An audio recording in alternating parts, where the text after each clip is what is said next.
Kerala hotel and restaurant association Cherthala യൂണിറ്റിൻ്റെ വാർഷിക പൊതുയോഗം ചൊവ്വാഴ്ച നടക്കും.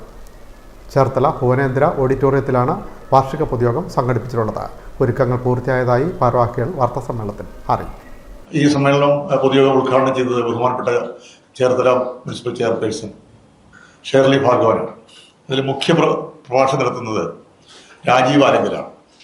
കേന്ദ്ര ഫിലിം സെൻസർ ബോർഡ് അംഗമാണ്.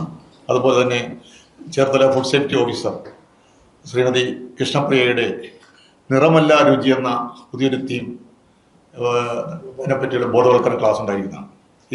ഇതിനെപ്പറ്റിയുള്ള സുരക്ഷാ പദ്ധതിയുടെ വിശദീകരണം ഞാൻ പറഞ്ഞ ഞങ്ങളുടെ ജില്ലാ പ്രസിഡന്റ് മനാഫ് എസ് കുബാബയായിരിക്കും നടത്തുന്നത്. ഞങ്ങളുടെ പുതിയ മെമ്പർഷിപ്പ് വിതരണവും ഉദ്ഘാടനവും ജില്ലാ സെക്രട്ടറി നാസർ ബി താജ്. സംഘടനാ റിപ്പോർട്ടിംഗും വിശിഷ്ട ആദ്യം റോയ് മഡോണ സംസ്ഥാന കമ്മിറ്റി മെമ്പറാണ്. Kerala hotel and restaurant association Cherthala യൂണിറ്റിൻ്റെ വാർഷിക പൊതുയോഗം ചൊവ്വാഴ്ച നടക്കും. ചൊവ്വാഴ്ച ഉച്ചകഴിഞ്ഞ് 3 മണിക്ക് ചേർത്തല ഭുവനേന്ദ്ര ഓഡിറ്റോറിയത്തിലാണ് വാർഷിക പൊതുയോഗം നടക്കുന്നത്. മുനിസിപ്പൽ ചെയർപേഴ്സൺ ഷേർലി ഭാർഗവൻ ഉദ്ഘാടനം ചെയ്യും. Unit president M A. കരീം അധ്യക്ഷത വഹിക്കും. സെക്രട്ടറി ജെയിംസ് കൂട്ടി തോമസ് സ്വാഗതം പറയും. ഗാനരചയിതാവ് രാജീവ് ആലിങ്കൽ മുഖ്യപ്രഭാഷണം നടത്തും. ഫുഡ് സേഫ്റ്റി ഓഫീസർ കൃഷ്ണപ്രിയ ബോധവൽക്കരണ ക്ലാസ്സിന് നേതൃത്വം നൽകും. ജില്ലാ പ്രസിഡന്റ് മനാഫ് എസ് കുബാബ വിശദീകരണം നടത്തും.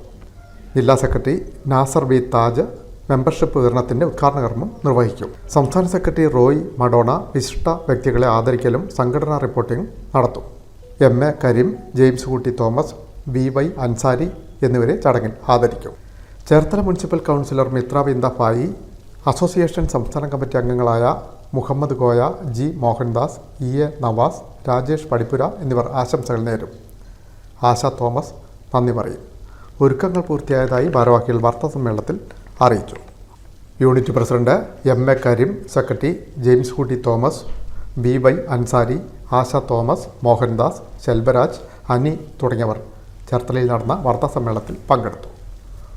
Time news, Cherthala.